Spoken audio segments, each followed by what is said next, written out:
The UCLA facilities team clearing debris from Royce Quad after law enforcement's breached the pro-Palestinian encampment early this morning, clearing that area and making more than 200 arrests. Jim Hellmold served as Chief of Special Operations with the Los Angeles County Sheriff's Department. He joins me now with more.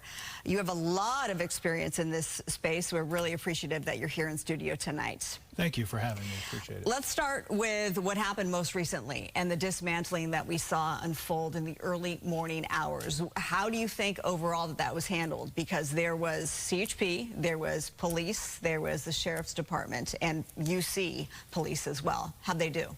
Well, you know, when they made the decision to go ahead and take action and disperse the crowd from an unlawful assembly, they did an excellent job. You could see that they had contingency plans. They had set up dispersal paths so that there could be a successful outcome.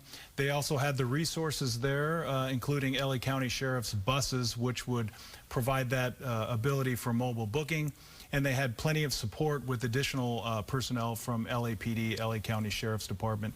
Of course, the CHP SOU did an excellent job, as well as UCLA campus police, once they made that decision to go in and take action. Once they made that decision. So yeah, let's talk about the events leading up to it. And today we heard for the first time on camera, spoke publicly from the chancellor himself.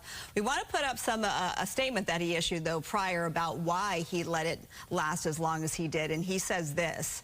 If we could get that up there. Yes, he says, we approached the encampment with the goal of maximizing our community members' ability to make their voices heard on an urgent global issue. We had allowed it to remain in place so long as it did not jeopardize Bruin's safety or harm our ability to carry out our mission. But while many of the protesters at the encampment remained peaceful, ultimately the site became a focal point for serious violence as well as a huge disruption to our campus. And we saw that really play out live in our air Tuesday night into Wednesday. What do you make of the fact that this was allowed to be there for a week's time, and then the response that it took so long for officers to show up Wednesday morning? Well, on one hand, I think all of us as Americans do value the First Amendment, which gives that freedom of speech. And certainly in the college campuses, you would expect that students would voice their opinions, and that's very healthy. And we would all agree with that. And it's law enforcement's primary responsibility to provide safety during those exercising of the First Amendment. But what also needs to be taken into consideration are the students that may be denied access. We noticed that Royce Hall was blocked from access. So the questions that you might ask when there's an after-action report would be, why were students not allowed to access, which is essentially a public space? Having been a student at UCLA during my first couple years, I also would have that question of, why can't I attend school? I'm a paying student as well. So I think a lot of parents, students might wonder that. I do respect the decision to account for their safety as long as there was peaceful demonstrations. What's going to be looked at is, were there contingency plans by law enforcement in place in the event, which has become more likely in Los Angeles, that there would be agitators in the crowd that would try to stir up a more violent or hostile response.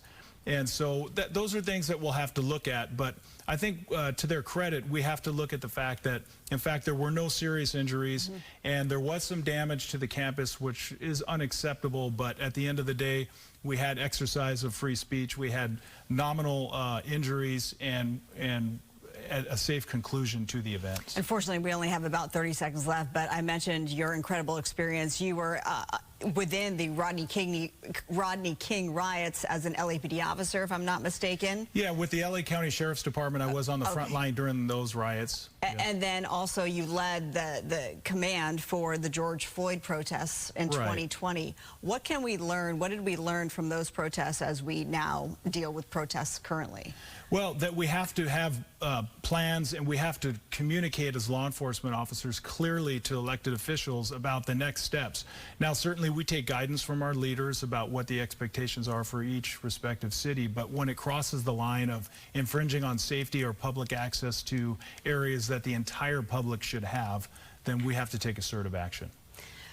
Well, we appreciate your perspective, and especially I like the after-action review. We need to do that and look, because I'm sure there's more of this to come. Indeed. Thank you for having me. Okay. Retired LASD Chief of Special Operations Jim Hellmold, thank you so much. Thank you.